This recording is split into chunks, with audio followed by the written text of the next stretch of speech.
Quevilly-Rouen 8e accueille Dijon 18e. Deux formations qui sont sur la même série. Les deux équipes restent sur une victoire après 3 défaites de suite. Une série qui se relance de manière positive avec un succès.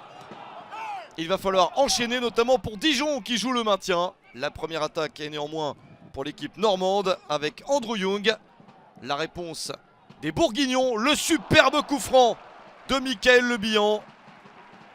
Et l'intervention spectaculaire de Lemaître. Il sauve QRM. Le début de match est plaisant, une occasion de chaque côté. Et attention à cette percée de Quevilly-Rouen. Ça se termine par le premier but, le centre de Soumaré pour trouver Mamadi Bangré. 42e minute, 1-0 pour les Normands. Le 5e but de la saison pour Mamadi Bangré. Dijon est piégé juste avant la pause. 1-0 à la mi-temps en faveur de QRM. Pascal Dupraz, le nouvel entraîneur de Dijon, encourage son équipe. Il a déjà obtenu une victoire sur le premier match la semaine précédente. Il espère obtenir un nouveau bon résultat et son équipe s'y emploie au retour du vestiaire. Quelle égalisation de Matteo Alinvi après 4 minutes de jeu en seconde période à la 49e.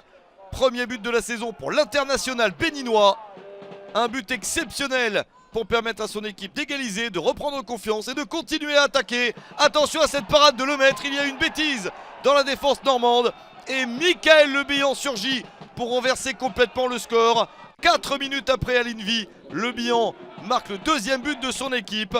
10e but de la saison pour Michael Le Bihan. Et Dijon mène 2-1 sur le terrain de Quevilly-Rouen. Pourquoi pas un 3e avec ce coup franc, encore une fois sauvé par Lemaître.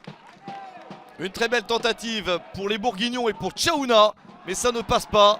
Quevilly-Rouen a encore du temps pour revenir. Le contact dans la surface de réparation. L'arbitre prend quelques secondes de réflexion avant de désigner le point de pénalty. Il reste un quart d'heure à jouer. Et pénalty obtenu par Quevilly-Rouen. La faute sur Soumaré. Louis Mafouta face à Baptiste René. Le ballon puissant de l'international centrafricain. Mafouta marque son 9e but de la saison et permet à son équipe d'égaliser de partout. Il reste encore une petite chance d'arracher la victoire pour l'équipe normande avec ce tir enroulé. Mais ça passe à côté pour Camara. Dijon aussi peut gagner la partie dans les derniers instants sur la barre transversale. C'était la balle de match pour Michael Le Bihan, mais il ne parvient pas à en profiter. Ça devient complètement fou dans les dernières secondes avec une chance supplémentaire pour QRM. Mais le tir de Soumaré est trop croisé. 2 buts partout au final entre Quevilly-Rouen et Dijon.